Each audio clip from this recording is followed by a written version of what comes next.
So this chapter is focused on the ocean. First thing we need to know about when we talk about the ocean are the shore zones. Shore zones are constantly changing. This is the place that you go to when you go to the beach. At the shore zone, waves and currents erode and deposit sediments. The longshore current means the flow of ocean water that runs close to the shore and parallel to it. You may have experienced a longshore current before if you've ever been out into the ocean. And when you go out, you look up and you realize that you're further down the beach than you were when you went into the ocean. You can't see the lifeguard stand anymore. You can't see your family's beach umbrella. That's because of the longshore current. This is created by waves hitting the shore at a slight angle.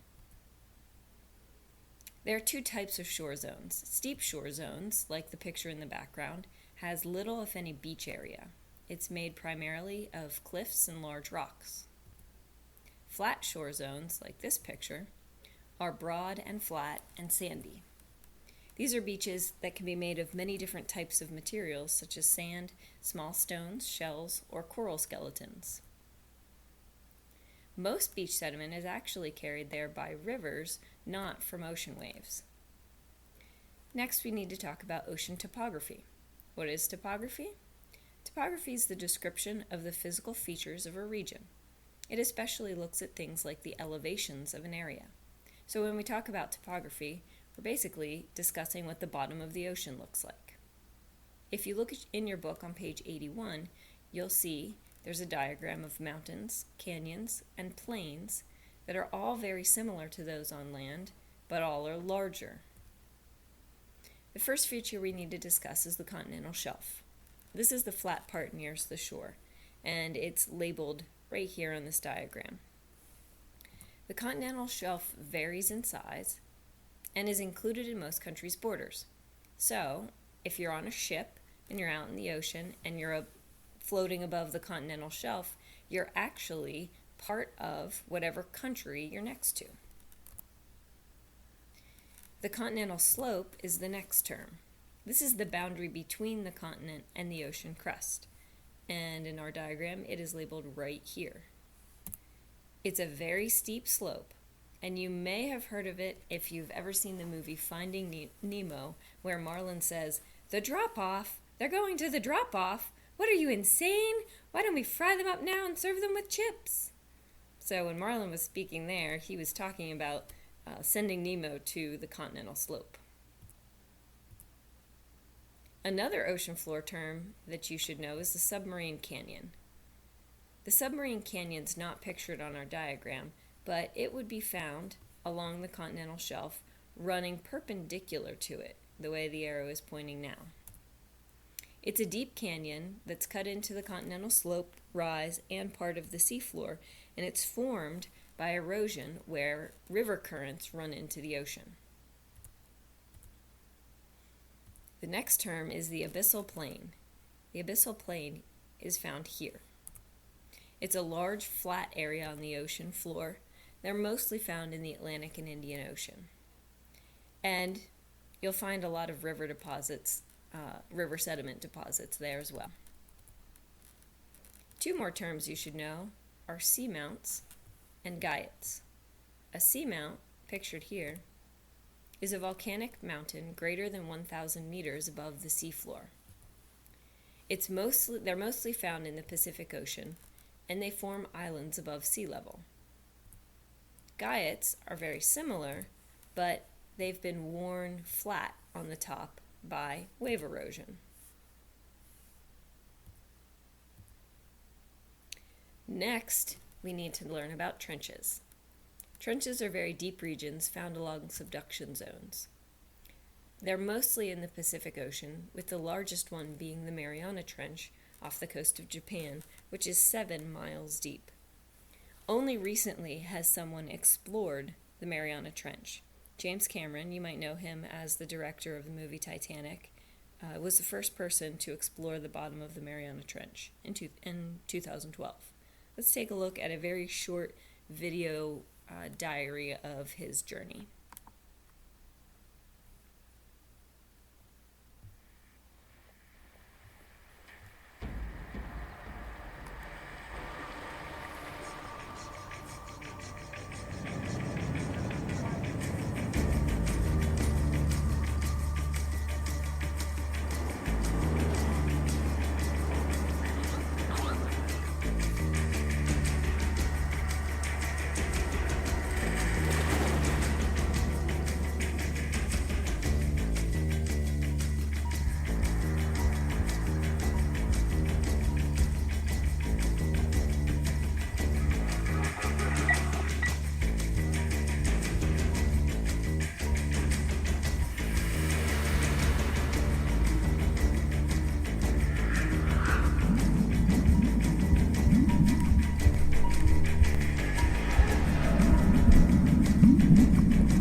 that's pretty far down. If you took the largest mountain on Earth, Mount Everest, and flipped it upside down, it wouldn't even reach the bottom of the Mariana Trench. So here's that journey again in a picture.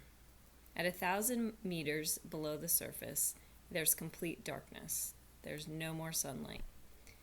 At 4,000 meters, that's the depth at which the Titanic is resting. If you continue on down to 10,000 meters, that would be how far Mount Everest would reach if you flipped it over. But the Mariana Trench continues down to 11,000 meters. That's really long. The next ocean floor feature is the mid-ocean ridge. The mid-ocean ridge is right along here, and it runs roughly between two continents. This is a massive underwater mountain range with a deep rift valley in the center. And this mountain range is created by magma building up upon itself. So if you can imagine, under the surface of the ocean, you have molten magma. And that magma is constantly seeping up to the surface of the ocean. And as soon as it hits the water, it cools down. And that, constant, not erupting like a big volcanic eruption like you think of with magma and lava spewing everywhere, but just this slow trickle of magma seeping into the ocean floor that actually causes more ocean floor to be created. Now let's move on we're back near the continents now, talking about coral reefs, things that live in the ocean. Coral reefs are made of organisms that live and grow in warm, shallow water. The organism that actually makes the reef is called a polyp. A polyp creates a hard exoskeleton of calcium and lives inside the coral. These are images of polyps. Now, these are really, really tiny creatures, but they build massive, hard reefs. And reefs are one of the most biodiverse areas on the planet. There's 3 types of coral reefs. A fringing coral reef means it's connected to the shore of an island. You can see in this cutaway picture, this is a fringing coral reef. It's actually, here's the shore, the reef is here, there's some water in the middle, and then the other part of the reef is out here. A barrier reef is separated from the shore by a lagoon. So it's not connected to the top part of the continent. And then an atoll is something that grows in a circle around a seamount.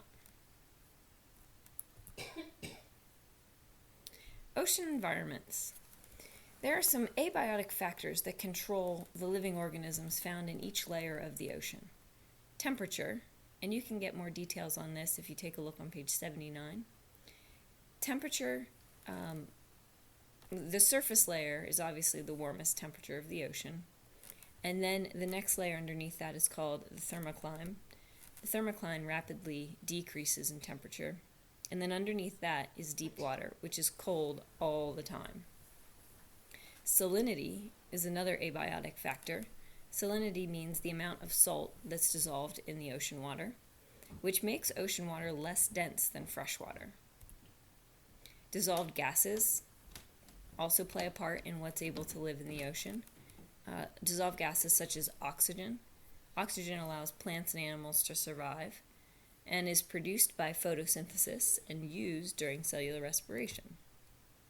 Most organisms that live in the ocean can't really move between the layers because they can't adapt to sudden abiotic changes in things like temperature, salinity, and dissolved gases.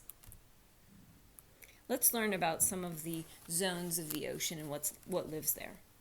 First is the intertidal and surface zone. This would be closest to the shore. The abiotic factors here would be warm water temperatures, shallow depths, lots of dissolved gases because of high wave action, and a mixing of fresh and salt water.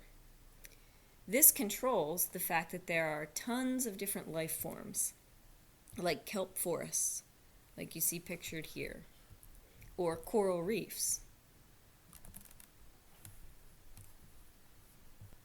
like you see here.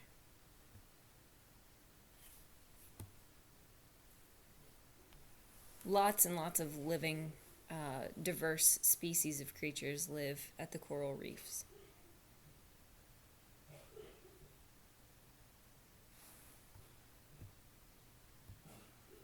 Mangrove forests, these are right on the shore, and mangroves are a species of tree. Lots of different living things are found in mangrove forests as well. Birds and phytoplankton. Phytoplankton is microscopic biotic things. The next zone is the thermocline or the twilight zone. This is characterized by rapidly decreasing temperatures the further down you go, very little light, and the salinity is relatively constant. This usually has slow-moving organisms and bioluminescent organisms such as lanternfish, cookie cutter sharks. Those aren't bioluminescent, but that is an organism that lives in the twilight zone. And jellyfish. Bioluminescence means the organism is able to create its own light through a chemical reaction happening inside the body of the organism. As well as krill. Lots and lots of krill. Finally, the deep zone. In the deep zone, you have extremely cold temperatures, absolutely no light, and very little dissolved oxygen. It's amazing that things can survive here, but they do. There are no plants because there's no light. However, you do find huge, long living organisms such as the giant squid, the giant amphipod, which is kind of like a shrimp, except big, and whales. If you have any questions, please make sure you send me a message.